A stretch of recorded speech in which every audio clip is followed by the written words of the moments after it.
here to make the kids walk away and say, oh, he was with Tupac, he's with the Outlaws, or he's a gangster, etc.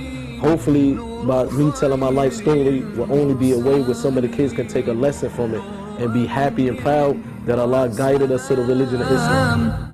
At the age of 3, I witnessed both of my parents get murdered in front of me. I also got shot in the foot during the killing of my mother and father. One of the guys who killed my parents, he was very close to my father, to the point that they was like brothers, and he also looked to the parents of my father as if they was his own parents. After the death of my mother and father, me and my brother, I had a 6-month-old brother in the house at the time, and I had a 3-year-old brother in the house at the time. To the point that we didn't even, after the killing of my parents, me and my brothers, we was in the house for 24 hours overnight with the dead bodies, and luckily one of my relatives found us and they took us to our grandparents, etc. Both of my parents, when they got married, before they got married, they both was converts to the religion of Islam. So when they had me and my brothers, alhamdulillah, we was born as Muslims, and we had Muslim parents like most of you guys in here. But growing up with my grandparents, they was Christians, so at a young age they started to make us go to church, and they forced us upon the religion of Christianity. And for me, things started to move fast in a better light. I was making a lot of money to the point that I had 3 brand new houses. I had brand new cars. And I was making a lot of money to the point that I would wake up and travel anywhere around the world, just spending whatever I want, I was able to get.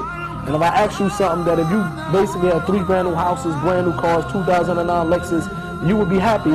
It'd be no reason for you to be upset, right? Or no reason for you to be down or depressed or whatever. I thought the same thing until I put myself in that position.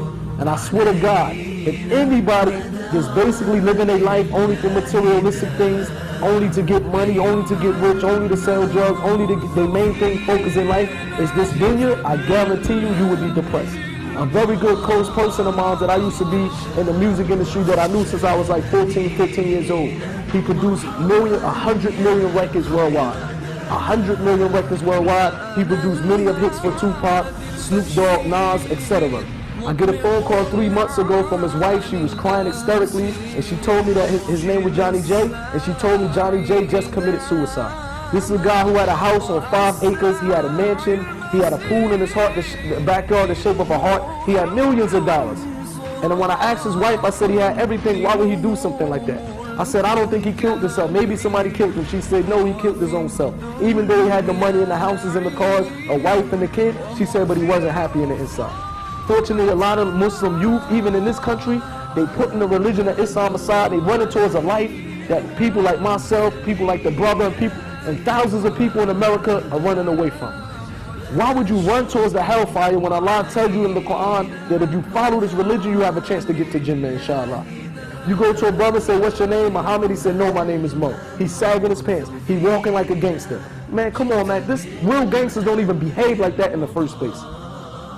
You got Muslims, man, they walking around like gangsters. And you got gangsters in America that's leaving that lifestyle, running towards the religion that many of the Muslims are running away from. Allah doesn't need us, we need Allah. When we walk away from our religion, it's nothing for Allah to replace us with better Muslims. When you stop going to the masjid, you're not at the front row doing your salat no more, this doesn't hurt Allah one bit.